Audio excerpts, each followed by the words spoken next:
देखिए NEET 2024 question है, ठीक है, फिजिक्स का। इसमें क्या है कि ये बताया जा रहा है कि हमारे पास थर्मोडायनामिक सिस्टम है। अब आपको क्या बताना है कि जो साइकिल हमारी कौन सी है, A B C D A, यानी A B C D A, ठीक है। इसमें कितना वर्क डन हो रहा है और कहाँ पे हो रहा है ये पूछा जा रहा है। अलोंग बी सी पाथ, यानी ये जो पाथ है हमारा BC, इसमें कितना वर्क डन हो रहा है ये बताना है, ठीक है।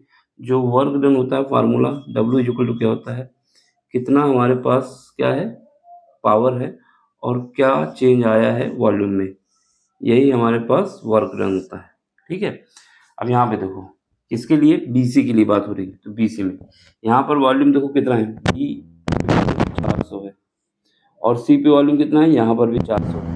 तो जो डेल्टा V आया है वो कितना आया है, डेल्टा V इक्वल टू आएगा 400 माइनस 400, यानी इसमें तो कोई चेंज ही नहीं आया है, जीरो आया है।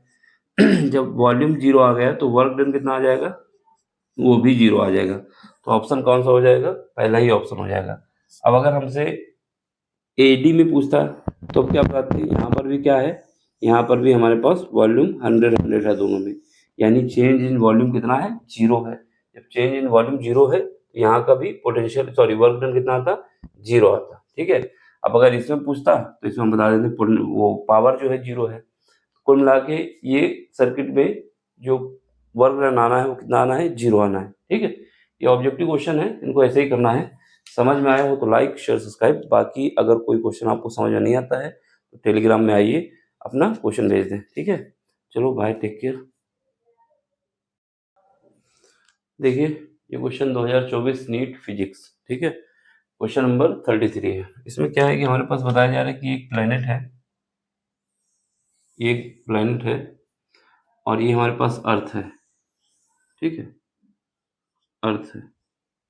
इसमें बताया कि जो अर्थ की रेडियस है या डायमीटर है, क्योंकि डायमीटर लिखा हुआ है तो रेडियस आधी होती है डायमीटर का।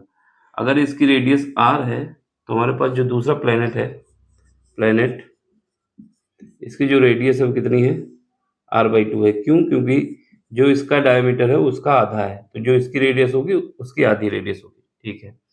इसके बाद इसका जो मास है m, वो कितना है, वो m है अर्थ का, जबकि इसका जो मास है वो अर्थ के मास का कितना है, इसको हम m डैश कहेंगे, m/10 है, ऐसा लिखा हुआ है, ठीक है। ये सब लिखा हुआ है। अब आपसे ये कहा जा रहा है कि आपको ये बताना है कि ग्रेविटी कितनी होगी इस प्लेनेट की। इस प्लेनेट की ग्रेविटी को हम जी डैश कहते हैं, ये हमारे पास क्वेश्चन मार्क है। यहाँ पर जो जी होता है वो कितना होता है, वो होता है हमारे पास Gm/r²। इसकी जो वैल्यू निकल के आती है 9.8 मीटर पर सेकेंड आती है, पर सेकेंड स्क्वायर आती है। तो यही बस यहाँ पर यूज कर लो। यहाँ पर क्या करोगे, यहाँ पर जी डैश जब लिखेंगे तो ये कितना आ जाएगा, क्योंकि जी कैपिटल जी तो चेंज होगा नहीं। मास जो है वो क्या है, मास हमारे पास कितना है, m/10 है, m/10 आ गया, ठीक है। इसके बाद क्या है, इसके बाद हमारे पास जो रेडियस है वो कितनी है, आधी है, और ये क्या है, r² है। तो नीचे कितना लिखोगे, r/2 का होल स्क्वायर। जब इसको अरेंज करोगे तो इसको हम अरेंज करके ऐसे लिख सकते हैं Gm, ठीक है। यहाँ पर स्मॉल m लिखना तो स्मॉल लिखना, बड़ा लिखना तो बड़ा लिखना। यहाँ पर r² को अलग ले लो, और ये जो है 2 ऊपर चला जाएगा, कितना हो जाएगा, 4 हो जाएगा, और नीचे कितना होगा, नीचे हमारे पास 10 है। अब इसकी जगह हम क्या लिख सकते हैं, इस वाले पार्ट की जगह पे ये लिख सकते हैं, तो लिख दो, कितना आ जाएगा, 9/8, 9.8 इंटू 4 डिवाइड बाई 10। इसका मल्टीप्लाई कर दो, आंसर मिल जाएगा। 4×3 12, लास्ट में 2 आना चाहिए, लास्ट में 2 केवल इसी ऑप्शन में आ रहा है। ये सब करने का तरीका है, जल्दी थोड़ा ना। 4×3 12 हो गया, सॉरी 8×4 32, ठीक है, और 4×9 36, 36 और 3 39, और एक पॉइंट यहाँ पर है, एक पॉइंट इससे मिल जाएगा, तो ये हमारे पास आ जाएगा मीटर पर सेकेंड स्क्वायर, ठीक है। देख लो, समझ लो, सिंपल सा क्वेश्चन है, बस लॉजिक पता होना चाहिए क्या पूछना चाहता है और कैसे बताएंगे हम, ठीक। अगर कोई और क्वेश्चन आपको दिक्कत करता है तो टेलीग्राम में आना है, अपना क्वेश्चन भेजना है, जितनी जल्दी होगा उसका सोल्यूशन हम आपको करा के दे देंगे, ठीक है। चलो फिर मिलते हैं अगले लेक्चर में। Thank you for watching, bye, take care. देखिए अगला क्वेश्चन 34 है, सेक्शन ए है और 2024 नीट पेपर, ठीक है।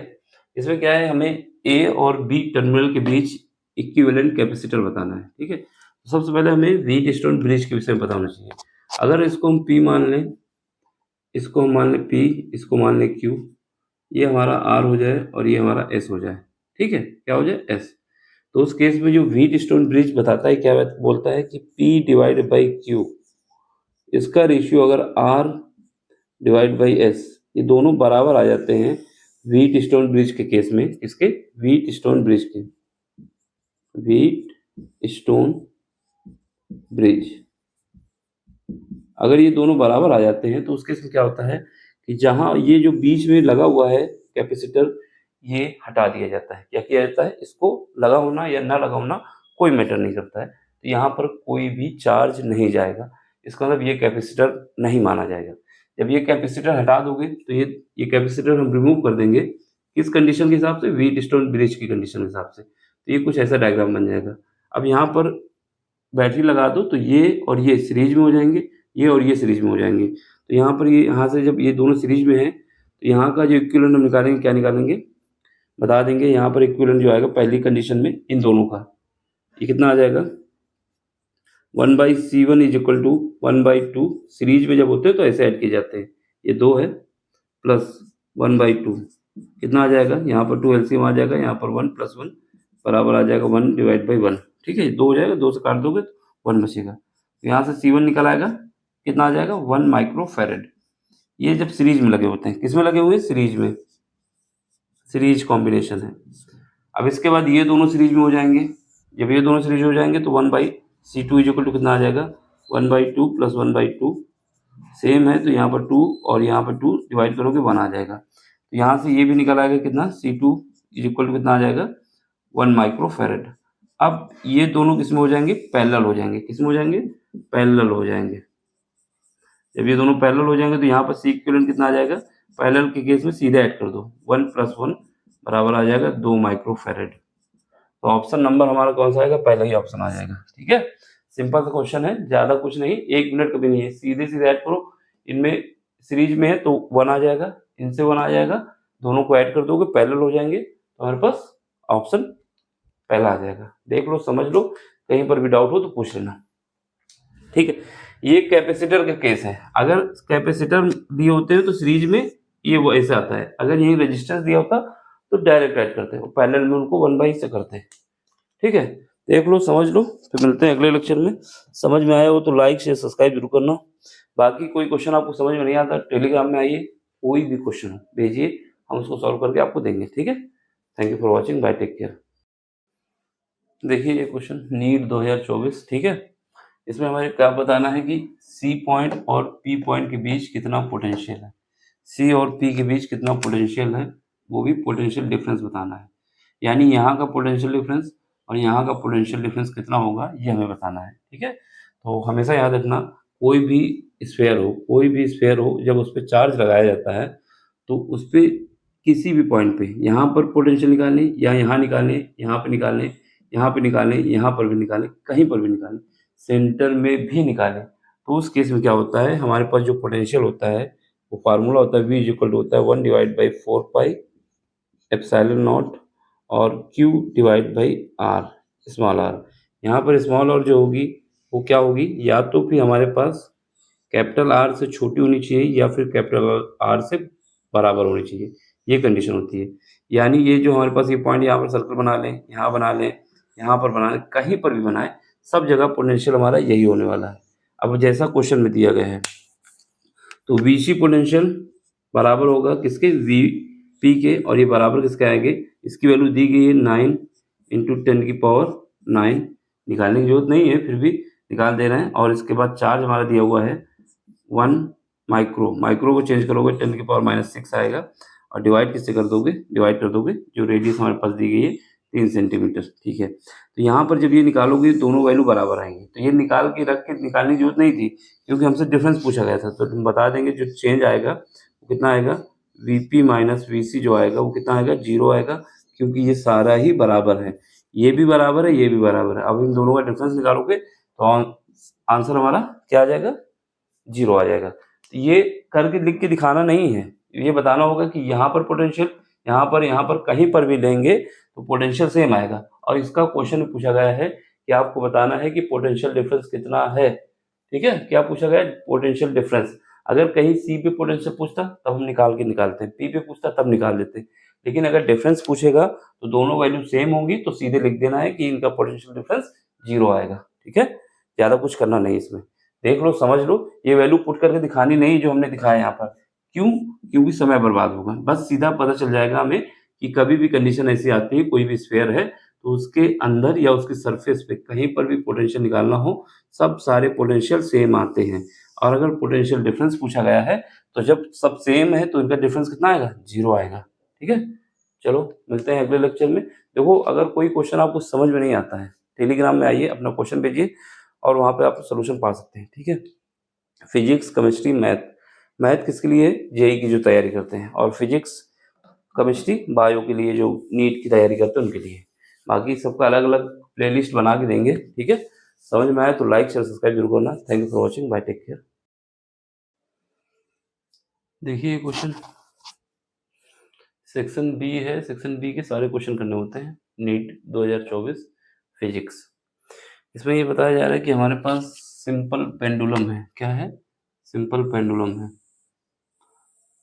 ठीक, उसके केस में ये बताया जा रहा है जो वहाँ पर बॉब लगा हुआ है उसका मास क्या करते हैं, जो पहले मास था उसका 3 टाइम्स कर देते हैं, 3 गुना कर देते हैं। ठीक है, और उसकी जो लेंथ है, जो पहले लेंथ थी उसकी हाफ कर देते हैं। यानी मास को क्या किया गया है, 3 टाइम्स, और जो लेंथ है उसको आधा कर दिया गया है। फिर इसके बाद ये बताया जा रहा है जो हमारा टाइम पीरियड है वो कितना हो जाता है सेकंड केस में, जब हमने मास को 3 टाइम्स किया है और लेंथ को हाफ किया तो वो x/2 टाइम्स हो जाता है पहले जो था उसका। हमें x की वैल्यू फाइंड करनी है। ठीक है, सबसे पहले सिंपल पेंडुलम जो होता है हमारे पास, इसे बना लो। तो पहले केस में हमारे पास क्या है, इसका मास m1 है जो कि m के बराबर है। ठीक है, ये ऐसे मूव करेगा मेरा। ठीक, इसके बाद दूसरे केस में क्या आएगा, जो इसकी लेंथ है वो कितना है, इसकी जो लेंथ है यहाँ पर जो लेंथ है वो l है, L1 है जो कि l के बराबर है। सेकंड केस में हमने क्या किया है, सेकंड केस में हमने लेंथ को आधा कर दिया है और मास को 3 टाइम्स कर दिया है। मास m2 जो हो गया है वो 3m हो गया है और जो लेंथ है वो हाफ हो गई है, यानी L2 जो है वो L/2 है। यहाँ पर जो हमारे पास टाइम पीरियड था वो t मान लेते हैं, और यहाँ का टाइम पीरियड, यहाँ का t1 मान लेते हैं और यहाँ का t2 मान लेते हैं। इसने ये कहा है कि हमारे पास जो ऑसिलेशन है, टाइम पीरियड है x/2 टाइम्स है ओरिजिनल टाइम का। यानी ये जो t2 है वो अगर ये हमारा t है, t2 क्या हो जाएगा, t2 हो जाएगा x/2 t हो जाएगा। ठीक है, ये कहानी हो जाएगी। ठीक, तो इसको करते हैं, सबसे पहले t की वैल्यू निकाल लेते हैं।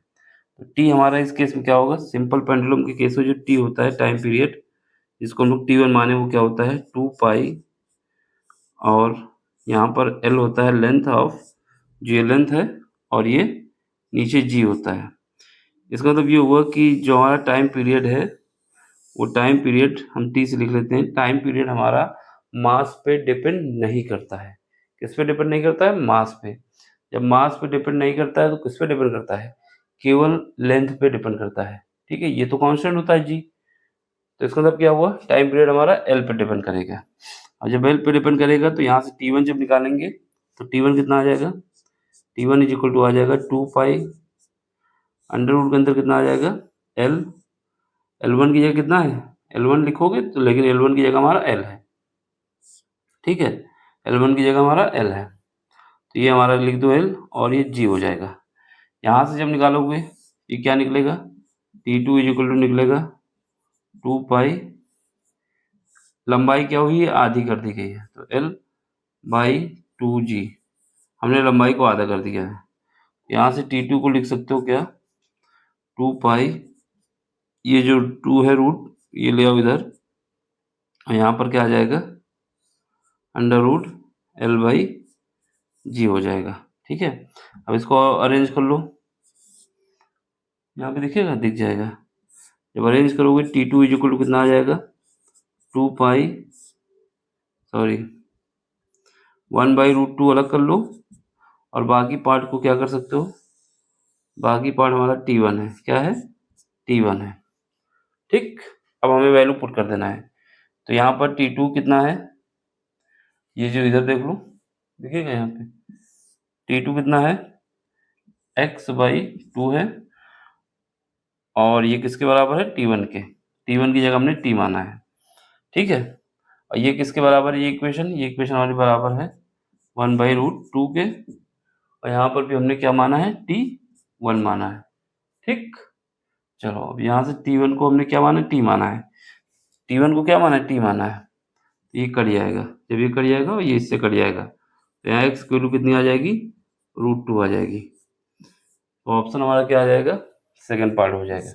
ठीक है, एक तो ये तरीका है प्रॉपर समझने के लिए कि कैसे क्या हुआ, लेकिन क्वेश्चन कैसा है हमारा, ऑब्जेक्टिव क्वेश्चन है, तो इसको कैसे करोगे, इसको कुछ नहीं करना था, हमारे पास टाइम पीरियड पता होना चाहिए, कहीं पर भी सिंपल पेंडुलम है तो उसके लिए टाइम पीरियड 2 पाई √L/g होता है, और इसने बोला है कि जो हमारे मास है, तो क्योंकि इसमें मास तो कहीं आया ही नहीं, केवल लेंथ से मतलब होना चाहिए था, लेंथ से मतलब होना चाहिए था, तो यहाँ पे क्या करते, टी को डायरेक्टली प्रोपोर्शनल बना लेते हैं √L के बराबर। ठीक है, अब यहाँ से कर देते T1 divide by T2 is equal to क्या आ जाता, अंडर रूट के अंदर ही L1 डिवाइड बाई L2।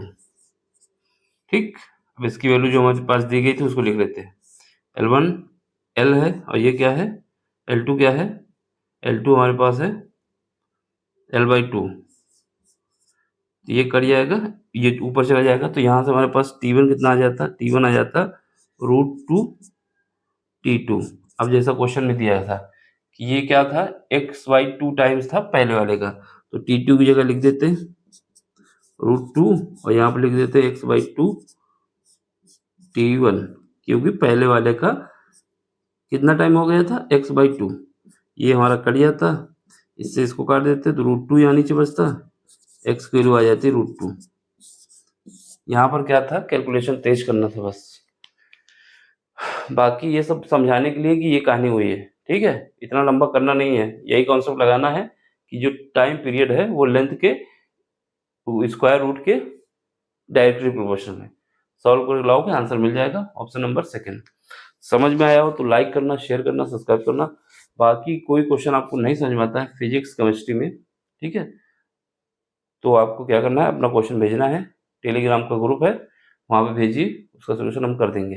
ठीक, चलो मिलते हैं अगले लेक्चर में। Thank you for watching, bye, take care. Screenshot ले लो इसका, बाय।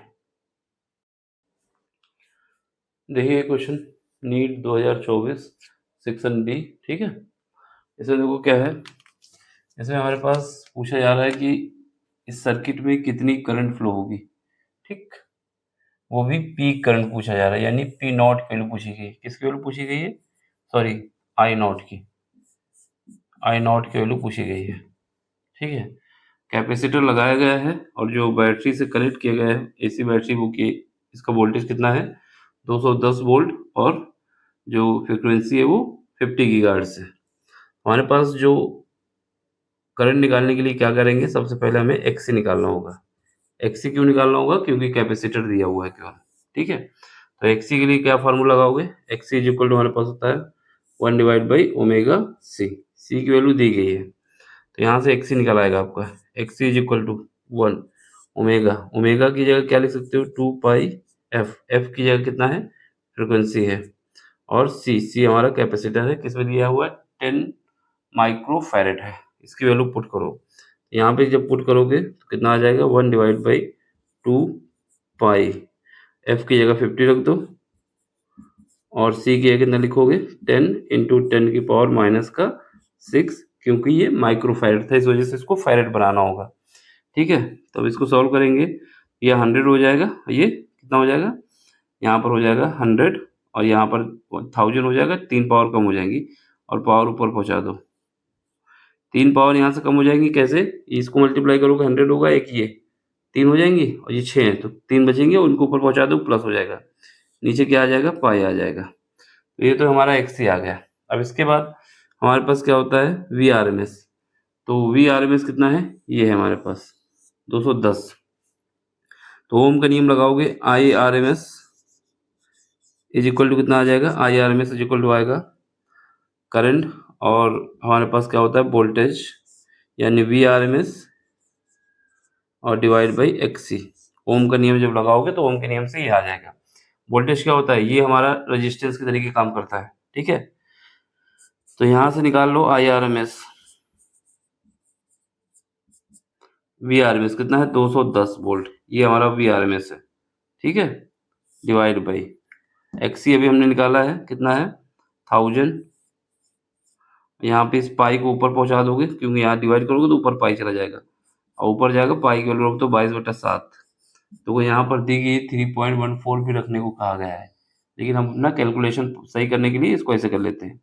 काट दोगे कितनी बार में कटेगा? 3 बार में, ठीक है। एक जीरो से काट दोगे, एक जीरो कट जाएगा, ठीक। अब मल्टीप्लाई करो इसका, इसका जब मल्टीप्लाई करोगे कितना आ जाएगा? 66 आ जाएगा। डिवाइड किससे करोगे? 100 से, ठीक। फिर इसके लिए पॉइंट लगा दो, 0.66 एम्पियर आ जाएगी। और हमने क्या बताया? हमने बताया कि हमारे पास जो आई नॉट पूछा गया है, आई नॉट क्या होता है? √2 divide by I R M S, ठीक है। ये हमारे पास फार्मूला होता है, इसका यूज करना है बस। आई नॉट क्या होता है? √2 आई आर एम एस, ठीक। अब देखो, अब नियर अबाउट ऑप्शन पहुंच जाओ। √2 की वैल्यू कितनी होती है? √2 की वैल्यू होती है हमारे पास आई नॉट इज इक्वल टू, यहाँ पे दिख रहा है, √2 की वैल्यू होती है 1.414 कर दो, ठीक है। मल्टीप्लाई करना है किससे? 0.66 से मल्टीप्लाई करना है। तो ये देखा जाए तो कितना आएगा अप्रॉक्सीमेट। अब इसको हम क्या करें? ये पॉइंट हटा दें, क्योंकि अप्रॉक्सीमेशन में लाना है हमको, ठीक है। तो इसको मान लेते हैं 0। देखो 1.44 होती है, लेकिन हम इसको अप्रॉक्सीमेट माना है। अब मल्टीप्लाई करो, कितना आएगा? 14 17 84 के लिए 4 आ जाएगा, कैरी गया 8, फिर 84 होगा, 84 8 ऐड कर दो, कितना आ जाएगा? 2, और यहाँ पे 9 आ जाएगा, कितना आ जाएगा? 92। तो यहाँ पर पॉइंट किसके बाद है? पॉइंट हम 0 हटा देंगे यहाँ से, 0.3 के बाद है, तो 0.3 यहाँ लगा दो। तो ये अप्रॉक्सीमेट किसके आ जाएगा? 0.932। तो ऑप्शन नंबर हमारा ये आ जाएगा 0.3। देखो कितनी आसानी से हो गया। देखो यहाँ पर √2 की वैल्यू होती है 1.414 होती है करीब, तो हमने उसको केवल इतना मान लिया है कैलकुलेशन करने के लिए, क्योंकि इसने बोला है कि नियर अबाउट। ये तो ऑप्शन हो नहीं सकता। क्यों नहीं हो सकता? क्योंकि हमारे पास जो करंट आई थी आई आर एम एस कितना आया था? 0.66। अब √2 से इसको मल्टीप्लाई करोगे, जब √2 से इसको मल्टीप्लाई करोगे तो ये तो ऑप्शन होने से रहा। क्यों नहीं हो सकता? क्योंकि √2 का जब इसमें मल्टीप्लाई करोगे 1.4 कुछ वैल्यू होती है जो कि 1 से ज्यादा है, ये इससे कम है, तो ये नहीं हो सकता। ये हो नहीं सकता, ये बहुत ही ज्यादा कम है। ये भी नहीं हो सकता क्योंकि ये जस्ट डबल है 100, और वो 1.4 के करीब होता है, तो ये भी ऑप्शन नहीं हो सकता। तो ऑप्शन हमारा ये हो जाता, ठीक है। ये भी तरीका होता है।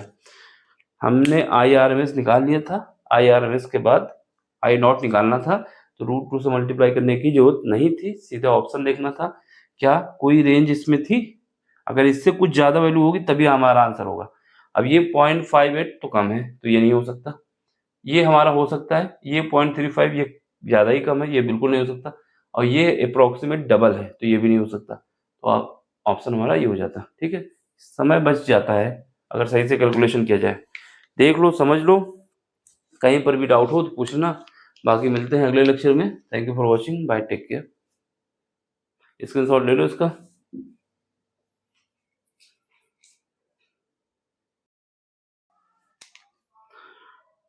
देखिए क्वेश्चन 2024 नीट, ठीक है। इसमें देखो क्या है, इसमें बताया जा रहा है कि हमारे पास एक आयरन बार है। क्या है? आयरन की बार है, जिसकी लेंथ कितनी है? L है, और इसका मास इसका मैग्नेटिक मोमेंट कितना है? कैपिटल M है। हमेशा याद रखना, अगर हमारे पास कोई भी बार हो, जैसे ये मान लेते एक छड़ है, ठीक है, तो इसमें एक यहाँ पर प्लस स्मॉल m होता है और यहाँ पर क्या होता है, माइनस स्मॉल m होता है। ये क्रम कहीं पर भी हो सकता है। इनके बीच की दूरी कितनी होती है?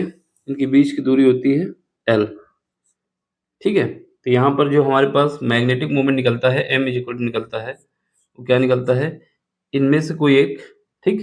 तो यहाँ पर ले लेंगे m, मैग्नीट्यूड लेना है, और l। तो ये हमारा होता है फार्मूला किसका, मैग्नेटिक मोमेंट का। जो स्मॉल m है ये क्या है, मैग्नेटिक स्ट्रेंथ है। स्मॉल m क्या है, मैग्नेटिक स्ट्रेंथ है, और ये मैग्नेटिक मोमेंट है। तो ये क्या है, मैग्नेटिक स्ट्रेंथ, मैग्नेटिक स्ट्रेंथ, और ये जो कैपिटल M है वो हमारा मैग्नेटिक मोमेंट है। अब इसने जैसा क्वेश्चन बोला है, क्वेश्चन नहीं बोला है कि इसको हमने बीच से क्या किया है, बेंड कर दिया है, बेंड कर दिया है, बीच से हमने इसको बेंड कर दिया है। बेंड करने के बाद क्या हुआ है, बेंड करने के बाद कुछ कहानी ऐसी हुई है कि एक भाग ऐसे आ गया है, ठीक है, दूसरा भाग हम ऐसे मान लेते हैं, ये कुछ ऐसे हो गया। तो यहाँ पर अगर प्लस था तो इस तरफ प्लस आ चुका है, क्या आ गया है, प्लस आ गया है, प्लस m, और इस तरफ क्या आया है, इस तरफ माइनस m आ गया है। और इसने बोला है कि जो कहाँ से हमने किया, मिडिल से। जब मिडिल से किया है तो ये भी हमारा क्या होगा, ये हमारा भाग l/2 होगा यहाँ से, और ये वाला भाग क्या होगा, ये भी हमारा यहाँ तक l/2 होगा, ठीक है। ये यहाँ तक लिया जाता है। इसने बोला है जो हमने इसको बेंड किया है, ऐसे हमने इसको बेंड किया है, तो बेंड कितने एंगल पे किया है, 60 डिग्री पे। ये जो बीच का एंगल है कितना है, 60 डिग्री है। अब हमने जो बताना है कि जो नई कंडीशन आई है इसमें मैग्नेटिक मोमेंट कितना होगा। इसका मतलब ये है कि अगर हमारे पास मैग्नेटिक मोमेंट निकालना है तो दोनों के बीच की कौन सी डिस्टेंस चाहिए, परपेंडिकुलर। इसका मतलब अगर ये डिस्टेंस हमें पता चल जाए, ये डिस्टेंस, तो फिर हमारे पास मैग्नेटिक मोमेंट निकल आएगा। कुल मिला के ये वाली डिस्टेंस हमको चाहिए, ये मान लेते हैं x है। ये कितना होगा, अगर ये पता चल जाए तब हमारा काम बन जाएगा, ठीक है। इसके लिए क्या करोगे, इसके लिए हमारे पास देखो, ये वाले भाग को देखो, ये एंगल कितना है, 60 डिग्री का है, ठीक है। ये लेंथ हमारे पास जैसे अगर यहाँ पर रखी हुई है, एक लेंथ है, ये कुछ भी हो, ये हमारा जितना दिया हुआ है l/2 साइड में बता दे रहा है। ये जो है क्या है, एक ये है हमारे पास, ठीक है। तो ये एंगल कितना बन रहा है, ये एंगल जो बन रहा है 60 डिग्री बन रहा है। कैसा बन रहा है, 60 डिग्री। तो 60 डिग्री का एंगल बन रहा है, तो इसके दो कंपोनेंट कर लो, एक करोगे वर्टिकल, एक हॉरिजेंटल। क्या करोगे, एक वर्टिकल, एक हॉरिजेंटल। फिलहाल हमें चाहिए कौन सा, हॉरिजेंटल चाहिए। तो जब इस लेंथ का वर्टिकल कंपोनेंट करोगे वो क्या आएगा, l/2 साइन 60 डिग्री, और जो हॉरिजेंटल करेंगे वो कितना आएगा, l/2 कॉस 60 डिग्री, ठीक है। सेम बात इसका करोगे, l/2 जो है ये, इसका जब करोगे तो इसका क्या आएगा, इसका हमारे पास हॉरिजेंटल जो आएगा वो कितना आएगा, l/2 कॉस 60 डिग्री, और जो वर्टिकल आएगा, वर्टिकल भी हमारा यहीं पे आएगा, जैसे इसका आया था वैसे इसका भी आएगा। ये कितना आएगा, l/2 साइन 60 डिग्री। फिलहाल हमें वर्टिकल लेंथ नहीं चाहिए, ये वाली लेंथ नहीं चाहिए, हॉरिजेंटल चाहिए। जो ये है हॉरिजेंटल में, वही इसका जब हम 20 से इसे डिवाइड कर लें तो वही तो हॉरिजेंटल निकल के आ जाएगा। ये कितना आएगा, ये हमारा आएगा l/2 कॉस 60 डिग्री, क्योंकि जो ऊपर है, जो भाग यहाँ पर होगा इतना ही भाग तो ये आएगा नीचे, सेम भाग तो होगी ना, ऐसे जब मिलाओगे वही बात जो ये है वो नीचे लाओगे तो इधर आ जाएगा, ठीक है। सेम बात ये है। तो यहाँ से क्या आएगा, ये l/2 आएगा, और जब इसका करोगे तो इसका भी हमारा कितना आ जाएगा, ये वाला भाग, ये वाला जो भाग आ जाएगा, ये आ जाएगा l/2 कॉस 60 डिग्री। कितना आएगा, कॉस 60 डिग्री। और जो x है वो क्या है, इन दोनों को ऐड कर दिया जाए तो हमारा x आ जाएगा। तो x इक्वल क्या आएगा, l/2 और cos 60 degree plus l/2 cos 60 degree, ठीक है। l/2 कॉस 60 डिग्री दो बार है तो दो लिख दो, l/2, और कॉस 60 की वैल्यू होती है 1/2, तो 1/2 से 1/2 कट गया, क्या बचा, l/2। इसका मतलब ये हुआ कि ये जो x निकलेगा वो कितना आएगा, l/2 आएगा, l/2 आएगा, ठीक है। अब हमारे पास मैग्नेटिक मोमेंट क्या आएगा, मैग्नेटिक मोमेंट जो नया आएगा m डैश, क्योंकि इनकी मैग्नेटिक स्ट्रेंथ तो चेंज हुई नहीं है, यही तो m है, यही केवल क्या चेंज हुआ है, लेंथ चेंज हुई है। लेंथ कितनी हो गई है, l/2 हो गई है। यहाँ m लिख दो और ये क्या आ जाएगा, l/2, ठीक है। अब हमारे पास क्या है, m इंटू एल बराबर क्या है, कैपिटल एम है, और डिवाइड बाई 2। इसका मतलब क्या होगा, मैग्नेटिक मोमेंट आधा हो जाएगा। क्या हो जाएगा, आधा हो जाएगा। ठीक है, देखो ये करके हमने आपको दिखाया कि अगर कोई क्वेश्चन नया आता है, समझ में नहीं आता, तो ये प्रोसेस है करने का। ठीक है, बाकी हमारा सारा फोकस इसमें होता है कि इसकी लेंथ ही निकाल लीजिए। क्यों, क्योंकि ये जो परपेंडिकुलर लेंथ है वही निकालनी होती है। अब हमारी नजर में तो एक ही बार में आ गया था, इसका l/2 करोगे तो कितना आ जाएगा, l/4। l/2 cos 60 करोगे तो l/4 ये आ जाएगा, l/4 यहाँ से आ जाएगा, तो दोनों को ऐड करोगे कितना आएगा, l/2 आ जाएगा। हम सीधे आंसर लगा देते हैं, लेकिन हमने बताया कि ये ऐसे निकला हुआ है। ठीक है, अगर नया क्वेश्चन आता है, एंगल चेंज हो जाता है, तो पता होना चाहिए कैसे करना है। ठीक, तो ये मत सोचना कि 6 मिनट तो लगा दिए, 6 मिनट का क्वेश्चन नहीं था, क्वेश्चन तुम्हारा 30 सेकंड का भी नहीं था, बस देखना था आंसर आ जाता। बस हमें देखना था कि जो कंपोनेंट आएगा वो कितना कितना आएगा। अब यहाँ पर 30 डिग्री होता तो कुछ और आता, 60 डिग्री होता तो कुछ और आता, और 85 होता, 75 होता, वो तो बात की बात है। ठीक है, तो इसको ये मत सोचना कि ये क्वेश्चन लंबा हो गया है। मैं इस वजह से बताता हूँ ऐसा कि समझ में आना चाहिए क्या कहानी है पूरी।